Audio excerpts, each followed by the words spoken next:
Sebelum lanjut ke videonya, jangan lupa like dan subscribe ya guys. Sebelum ke materi, kita akan lihat dulu peta materinya. Nah, di peta materi, di sini kita akan mempelajari kerajinan tekstil. Nah, tentu dalam mempelajari kerajinan tekstil, di sini kita akan mengetahui mengenai fungsi dan prinsip kerajinan tekstil, kemudian jenis dan karakteristik kerajinan tekstil, dan yang terakhir yaitu proses produksi kerajinan tekstil.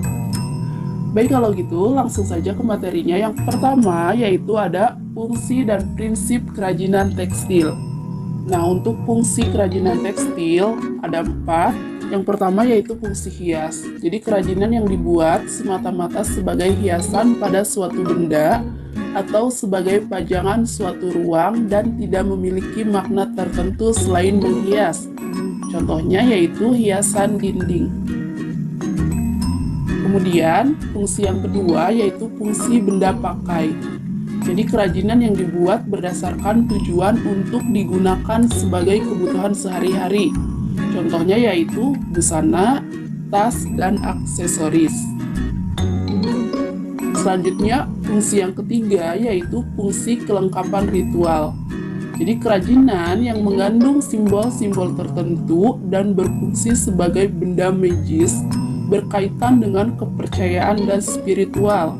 Contohnya ulos. Jadi ulos ini kain tenun yang dikenakan saat upacara pernikahan, pemakaman, dan pesta adat lainnya. Kemudian yang terakhir yaitu fungsi simbolik. Jadi kerajinan tekstil tradisional selain sebagai hiasan juga berfungsi melambangkan hal tertentu yang berhubungan dengan nilai spiritual. Contohnya tapestri, tenun, dan batik yang dibuat dengan motif simbolik. Nah, selain itu, kerajinan tekstil yang bertujuan sebagai fungsi hias dan fungsi pakai sama-sama memiliki nilai ekonomis. Kerajinan itu sendiri dapat menambah nilai jual suatu produk.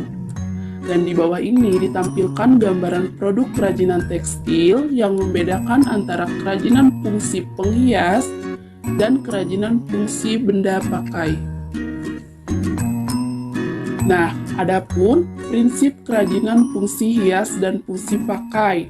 Di antaranya yang pertama yaitu keunikan bahan kerajinan. Yang kedua, keterampilan tangan. Yang ketiga, unsur estetik. Dan yang keempat, unsur hiasan atau ornamen. Baik, kalau gitu kita bahas satu persatu. Yang pertama, keunikan bahan kerajinan. Karena sumber daya alam Indonesia tersedia sangat berlimpah, maka seorang pengrajin dapat memanfaatkan sumber daya alam tersebut sebagai bahan dasar kerajinan. Contohnya laut. Sumber daya alam yang dihasilkan laut berupa bebatuan, cangkang kerang, sisik ikan, tulang ikan, dan tumbuhan laut. Sedangkan darat memiliki kekayaan alam, diantaranya yaitu kayu, logam, bebatuan, tanah liat, tumbuhan atau serat, dan masih banyak lagi.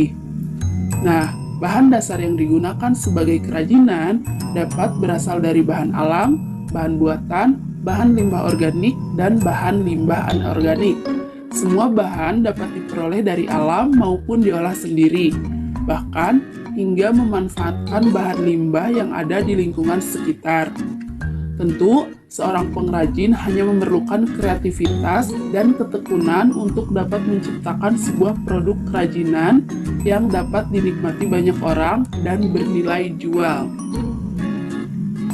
Indonesia yang memiliki kekayaan alam yang beraneka ragam memberi inspirasi bagi pengrajin Indonesia untuk memanfaatkan bahan alam sebagai media atau bahan berkreasi. Kreativitas para pengrajin dan seniman sejak zaman prasejarah hingga kini dari generasi ke generasi dikerjakan secara turun-temurun hingga melahirkan karya kerajinan yang bersifat kedaerahan yang lazim disebut dengan istilah seni tradisional. Nah, dan setiap daerah memiliki ciri khas yang unik dan menarik sebagai identitas daerah setempat, sesuai dengan bahan dasar kerajinan yang terkandung pada setiap daerah. Nah, dari semua macam bahan dasar untuk memproduksi kerajinan yang telah disebutkan di atas dapat digunakan sebagai kerajinan fungsi hias dan fungsi pakai. Dan adapun teknik yang digunakan dalam membuat kerajinan fungsi hias atau fungsi pakai diantaranya adalah teknik jahit untuk tekstil menggunakan alat mesin jahit, kemudian teknik ukir untuk kayu menggunakan alat pahat, teknik rajut untuk serat menggunakan alat hakpen, teknik sulam untuk serat dan pita menggunakan jarum, dan lain-lain. Dan di bawah ini berbagai alat untuk berbagai teknik yang digunakan dalam karya kerajinan. Selain itu, masih banyak lagi yang dapat dipelajari sendiri sesuai dengan kekhasan masing-masing daerah. Oleh sebab itu, kita harus mengenal berbagai teknik dan alat yang digunakan sesuai dengan bahan dasar yang digunakan. Baik, untuk selanjutnya, prinsip kerajinan fungsi hias dan fungsi pakai. Yang kedua yaitu keterampilan tangan. Seorang yang bekerja membuat produk-produk kerajinan umumnya disebut pengrajin. Pengrajin adalah seorang profesional yang bekerja secara konsisten, berkualitas tinggi dalam menciptakan sebuah produk. Dalam hal ini, sangat dibutuhkan keterampilan tangan dalam mengerjakan pekerjaan manual yang bersifat praktik, seperti halnya seorang mekanik. Teknologi hanya digunakan sebagai pendekatan yang membuat kerja lebih efisien, misalnya dengan alat-alat bantu kerja. Namun, tidak semata-mata semua pekerjaan kerajinan tekstil dapat dikerjakan dengan bantuan alat, meskipun dengan maksud agar dihasilkan produk kerajinan dengan jumlah banyak. Misalnya, batik tulis yang sepenuhnya dikerjakan secara manual. Sebagai pengrajin, dalam membuat produk kerajinan, pada umumnya memiliki satu konsep karya yang dapat diproduksi lebih dari satu produk. Banyaknya produk yang dibuat menyesuaikan dengan kebutuhan masyarakat. Penggarapan produk tersebut dapat dikerjakan oleh beberapa orang atau beberapa tenaga kerja. Sebagai contoh, dalam memproduksi kerajinan batik dapat dikerjakan oleh beberapa tenaga kerja melalui pembagian kerja sesuai dengan bidangnya masing-masing, yaitu ada tenaga bagian membatik, mewarna, melorot, dan melakukan finishing. Dengan demikian, dari proses kegiatan tersebut dihasilkan produk kerajinan tekstil yang baik dan layak dipasarkan. Dan hasil karya kerajinan memiliki ciri khas yang unik dan menarik.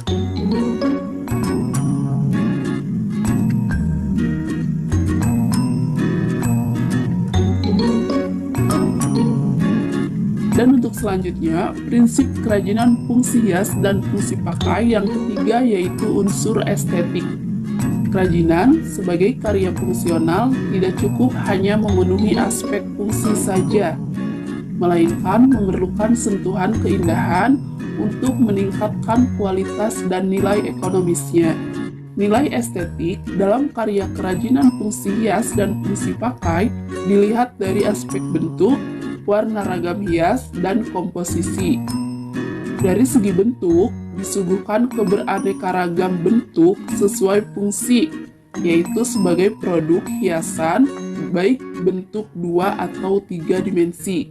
Produk kerajinan tapestri dibentuk berdasarkan pada proporsi, komposisi, keseimbangan dan kesatuan, irama, serta pusat perhatian, sehingga dihasilkan produk kerajinan yang harmonis.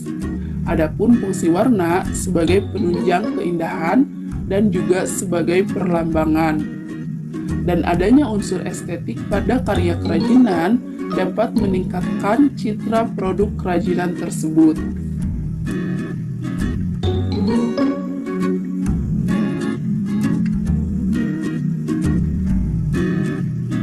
Selanjutnya, prinsip kerajinan fungsi hias dan fungsi pakai yang terakhir atau yang keempat yaitu unsur hiasan atau ornamen. Unsur hiasan atau ornamen adalah unsur dekorasi yang dibuat dengan berbagai cara, di antaranya dilukis, diukir, dan dicetak. Ada dua jenis cara penerapan unsur hiasan pada produk kerajinan. Yang pertama yaitu hiasan pada permukaan produk, yaitu hiasan yang dibuat setelah produk kerajinan selesai dibuat.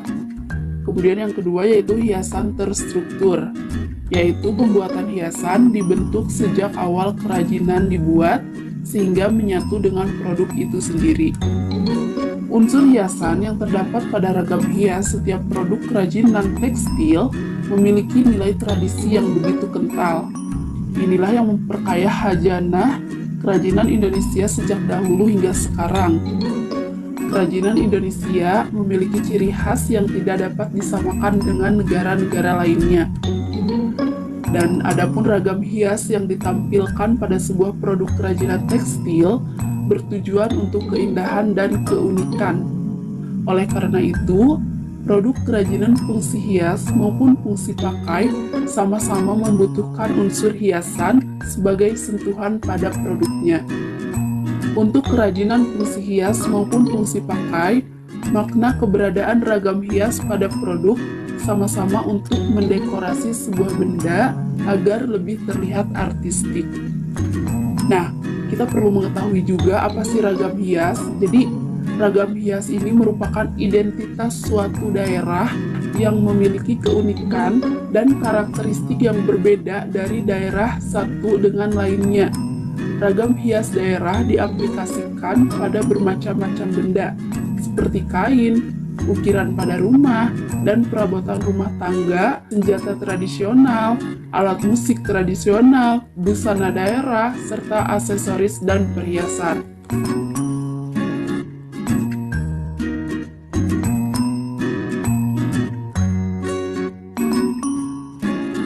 Selanjutnya, jenis dan karakteristik tekstil. Nah, sebelum menentukan sebuah kerajinan, kita harus mengetahui jenis dan karakteristik dari kerajinan tekstil. Jenis rancangan sebuah kerajinan tekstil dapat diwujudkan dalam kesatuan bahan dan teknik. Dalam mendapatkan suatu produk kerajinan tekstil yang baik, memerlukan sebuah perencanaan yang di dalamnya terdapat kesatuan antara bahan yang digunakan dengan fungsi serta jenis benda yang dibuat. Kerumitan dalam pengerjaannya yaitu perpaduan yang seimbang, berlawanan, atau saling bertentangan yang menghasilkan nilai estetis pada benda tersebut.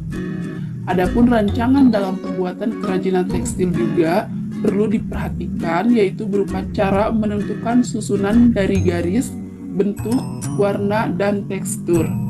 Dan di bawah ini terdapat dua macam teknik dalam pembuatan kerajinan tekstil, yaitu struktural dan dekoratif. Yang pertama yaitu struktural teknik. Struktural adalah susunan dari garis, bentuk, warna, dan tekstur dari suatu kerajinan tekstil yang dibentuk dari bahan yang dijalin sesuai teknik pembuatannya. Misalnya, tas yang dibuat dengan teknik kerajin. Kemudian yang kedua yaitu dekoratif teknik.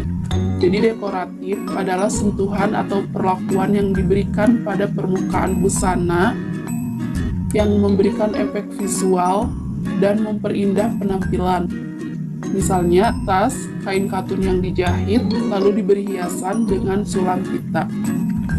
Perlu diketahui bahwa pembuatan produk kerajinan tekstil yang dilakukan dengan kedua teknik ini memiliki karakteristik yang berbeda satu sama lainnya. Karakteristik struktural teknik memiliki kecenderungan lebih klasik, unik, rumit, dan detail. Karena bentuk kerajinan tekstil yang dibentuk langsung saat membuat. Sedangkan dekoratif teknik memiliki kecenderungan yang hanya menghias permukaan sebuah benda. Meskipun demikian, dekoratif teknik memiliki unsur kekuatan memperindah sebuah benda menjadi lebih menarik dan anggun dibanding sebelumnya. Oleh karena itu, setelah memahami teknik, pengrajin kerajinan tekstil harus membuat rancangan produk, menyiapkan bahan dan alat, serta langkah kerja pembuatan produk kerajinan tekstil sesuai keinginan.